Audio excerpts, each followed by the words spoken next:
Welcome to Social Distance Assistance. I'm Kelly. And I'm June.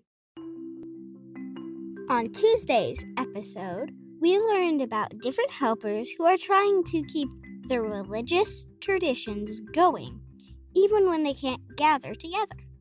By the way, that episode, Keeping the Faith, is one of Stitcher's episodes you can't miss this week. High five.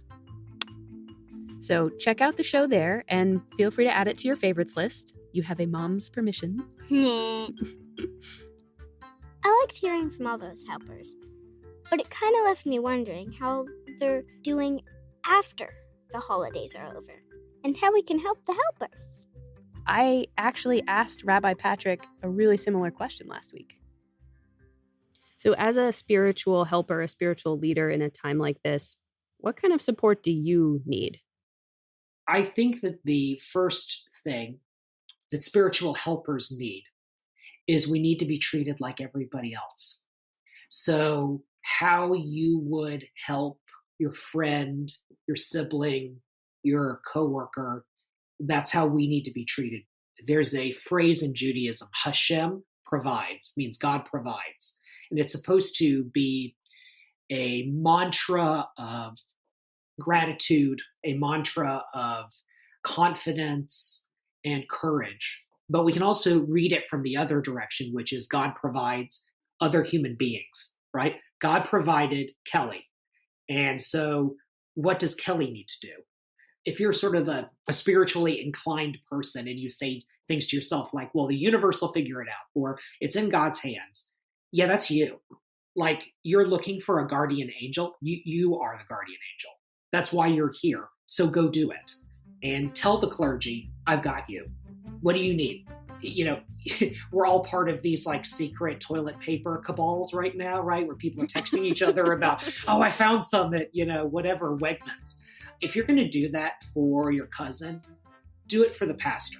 Do it for the imam. And if you do that, the clergy will be just fine. Today on the show, we aren't going to tell you about any of those secret toilet paper cabals. Instead, we're going to explore different ways that we can tell people, I've got you, using the power of our breath, collective imagination, and really, really good listening skills. So for today's interview, I was in my room playing with Legos and talking to a friend on FaceTime. That's okay. You really needed a break. And it's really important that you connect with your friends right now as much as you can. That's what today's episode is all about, actually. I talked to two absolutely delightful and super chill Zen Buddhist monks who live together in the heart of New York City. So my name is Koshin Paley Ellison. My name is Robert Chodo Campbell. And we're delighted to be with you. Wait, I thought monks, lived alone, mostly on mountains. Some kinds of monks do, but these two are married and run something called the New York Zen Center for Contemplative Care. And it was born out of the vision of my grandma Mimi, who we were taking care of at the end of her life. And she was this 4 foot, probably 11 Hungarian. She was 4'6" an inch. Daughter of Hungarian immigrants and this amazing, very secular Jewish lady and an amazing woman. And she felt through her experience through hospice and primary care and hospitalizations that there was this real lack of attention and good listening in healthcare. And so she had this idea. She said, I never thought I'd say this, but there's something to the Zen. And you guys should start some kind of nonprofit to teach people about the Zen. They work with a lot of different kinds of people. It's a multi-faith center. But I called them because a big part of their practice focuses on supporting doctors, social workers, and chaplains, the clergy who provide spiritual care to the sick or the dying. Oh, that's going to be so hard. Normally, Koshin and Chodo would go to the hospital and hold the hands of dying people, or gather people for meditation classes in the Zen Center. They had to take their meditation classes online as COVID-19 shut New York down, but their work feels even more urgent right now. Craig, who's a physician at a major New York hospital, he, is a Zen student at our center. And we were on the Zoom meditation call last week, and you see all the little people, and then suddenly there's this image. Everyone's in their living room, and then there's this plastic shield with a mask, and the coat he's wearing is lab coat with a clear protective gown and gloves, sitting in zazen against the wall in the hospital with a gurney behind him. And him just writing to me afterwards and saying, like, I couldn't continue to do this work without the support of the community.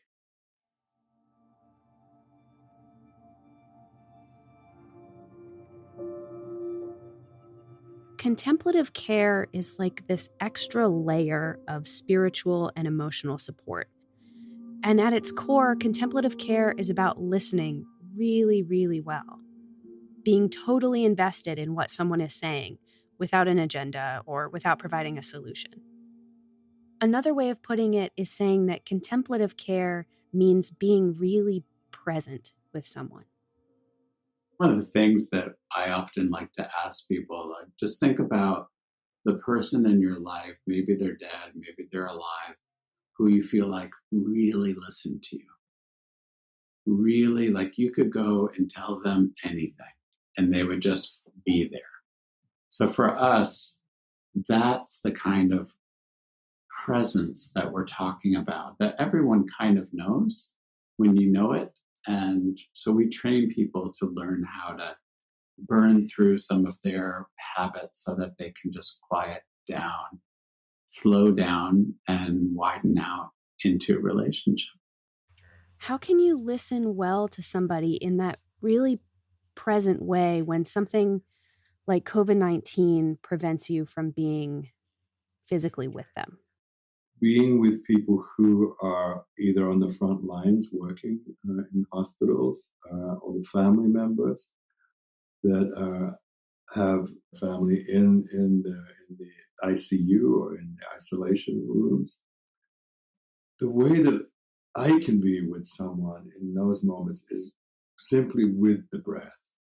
So we're on the phone or we're communicating through a glass partition on an iPad or whatever it is, to allow for each of us to simply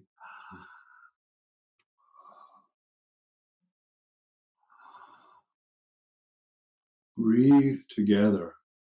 And then when we find that rhythm, that we're both in the same rhythm, the person that I'm physically distanced from knows that where I'm actually with them on a very different plane, which is not what many people do. When these moments come up, to just stop, take a breath. As I was saying to someone earlier on the phone, they had just been diagnosed and they didn't know what to do, and go to the hospital or stay home, or what's going to happen in the future, or were they going to die.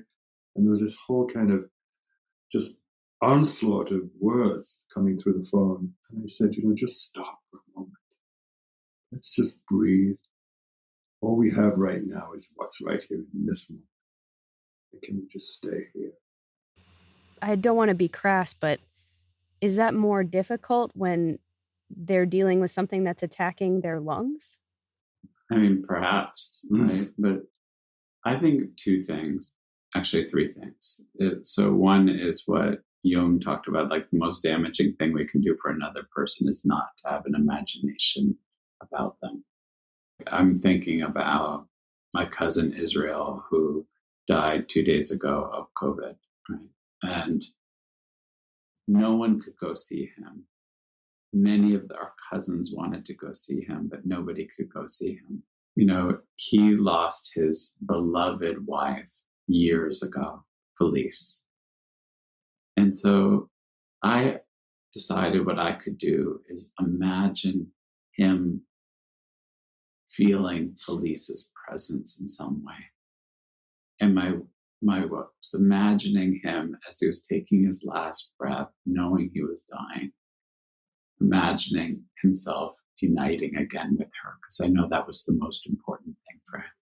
So to me, it's like one of the ways that we can be with someone and not be with them is to imagine for them and imagine, that kind of healing.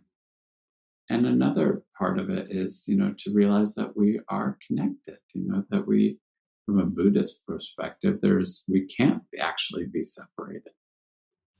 The imagination makes me think of my daughter, who is currently busy. And her question for you guys was, is there something different about what kids should be doing than what adults should be doing when it comes to being with people?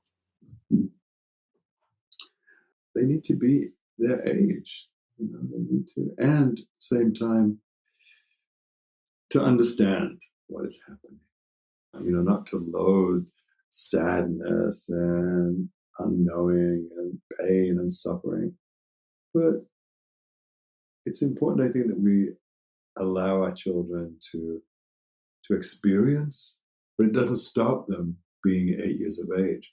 They can have their feelings, they can have their tears, they can be in the moment as they are, fully who they are.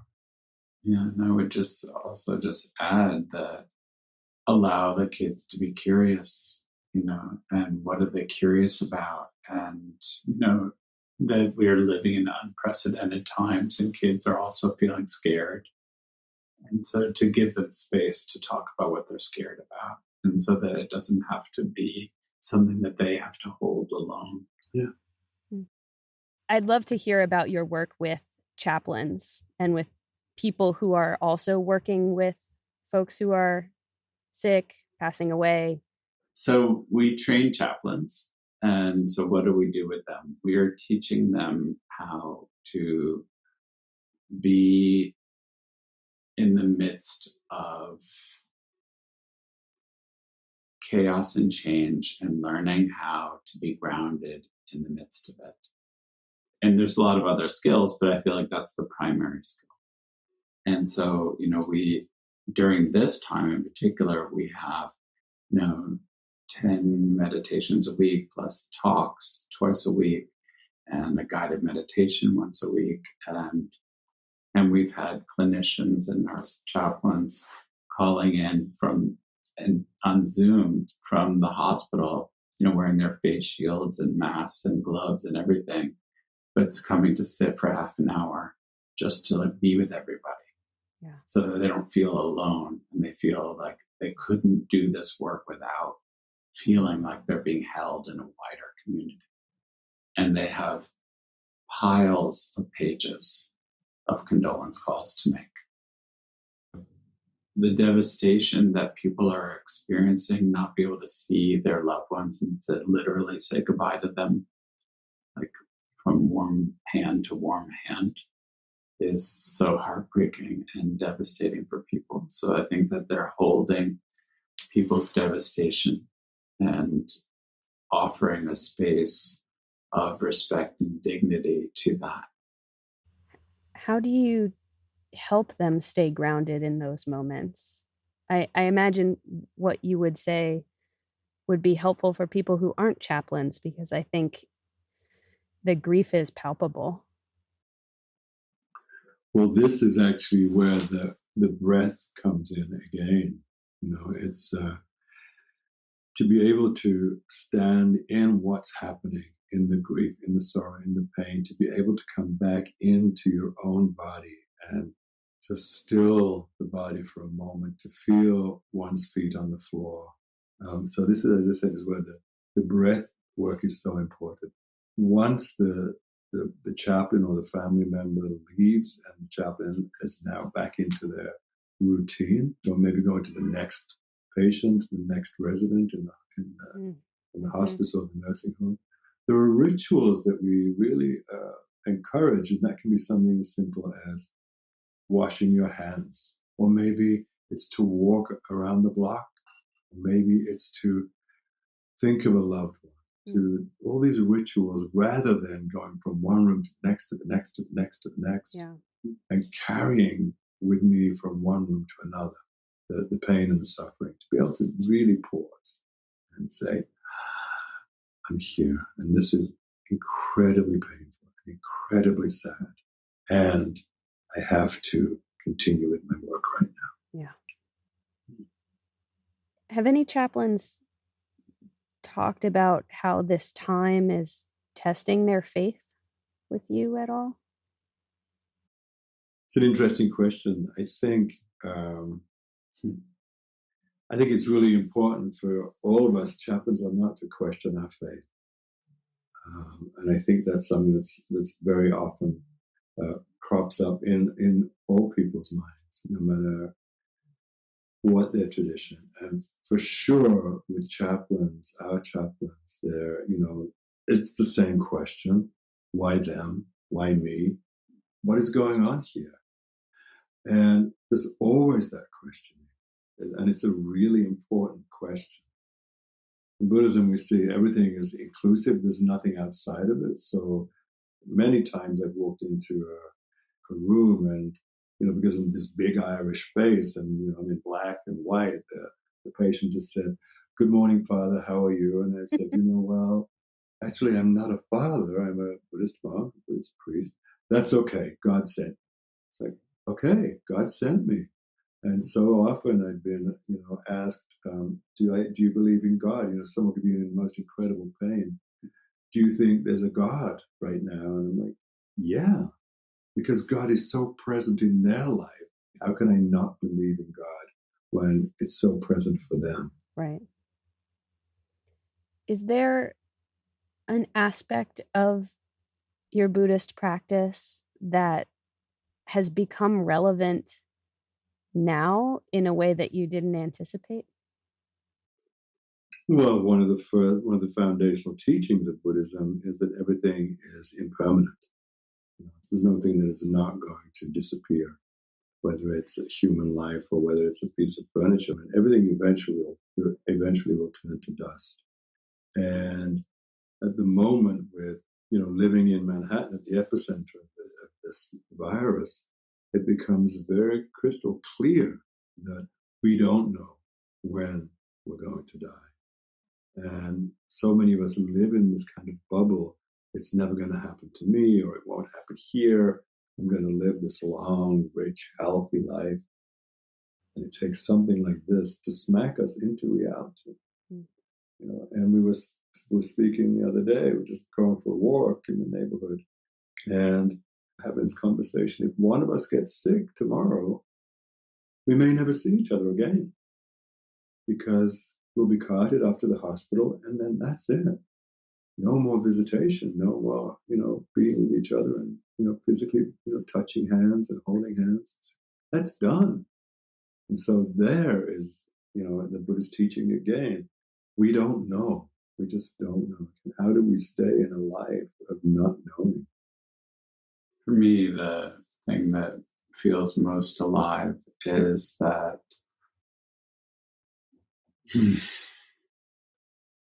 just about how fragile and miraculous this life is. And, the teachings in Buddhism is, the one that I often think about is that they're called the three treasures, and like that life is really a treasure, right? And waking up next to Chodo feels more exquisite, and seeing our cats feels more exciting, and to see the place where we live feels more dynamic. Like everything feels like it's becoming more 3D.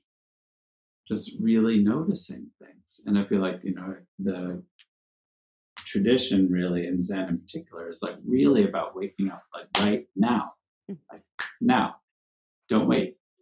And that feels so rich and juicy for me right now.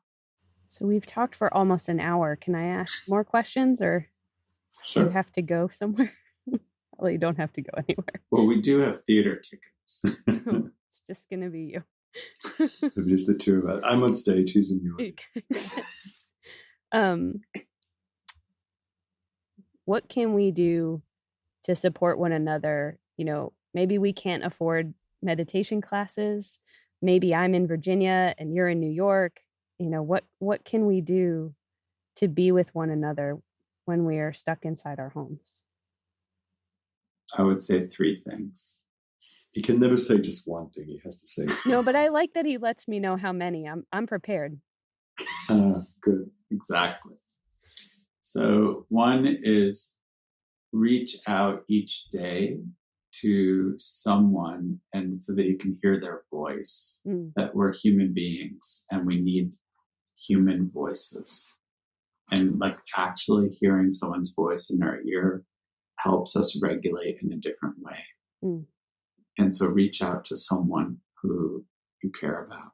Also into the second one is ask them how they are and pause and allow them to really respond.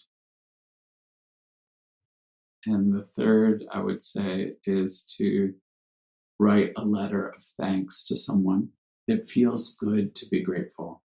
It actually does something to our brain when we widen out.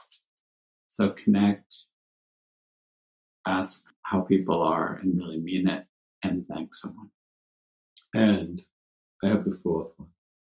I would say if you are in Virginia and I were in New York, and I would say, stop everything that you're doing at 3 o'clock and take a breath. And I will do the same thing. So we'll both stop at 3 o'clock tomorrow. We'll take a breath and we'll think about each other. It's like, how much I appreciate you, how much I'm missing you, whatever the how much is. We're both at the same time connecting in that way, which can be very powerful. In many ways, in other ages, we were waiting for a person to show up for us. But I think now what we need more than ever is community to show up. That we need kind of to feel really held. And I feel like that truly is the medicine for the times. And I feel like that is very much what our center is about. It's about learning to be that loving, intimate person who's willing to show up and care for who you're with and imagining the people that you can't physically be with, and so that they know that they're in your heart and mind.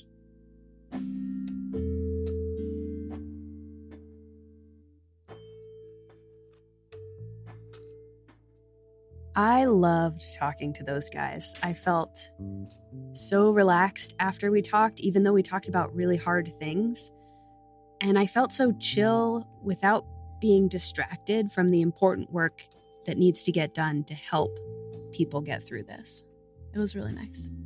Yeah, even though I didn't do the interview, it made me realize how important listening is.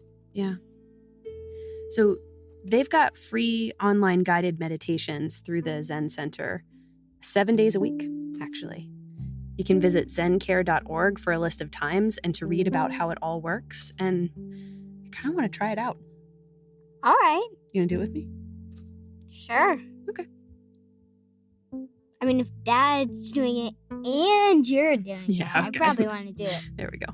Can the cat and the dog join?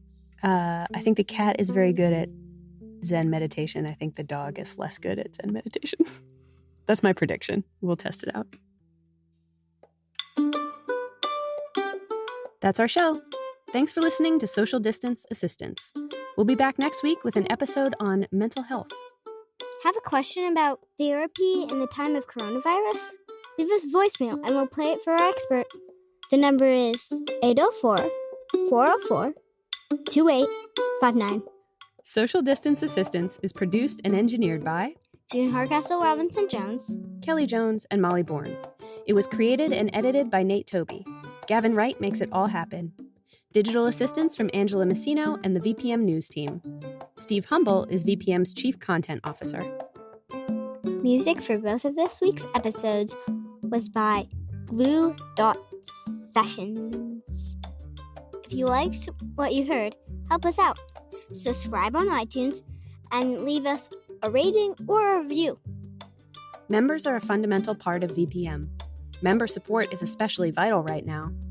Through member support, we're able to provide timely and fact-based information, educational resources for our kids, and informative and entertaining content to keep minds active and engaged. Be a part of what makes VPM possible. Visit vpm.org/donate to become a member today.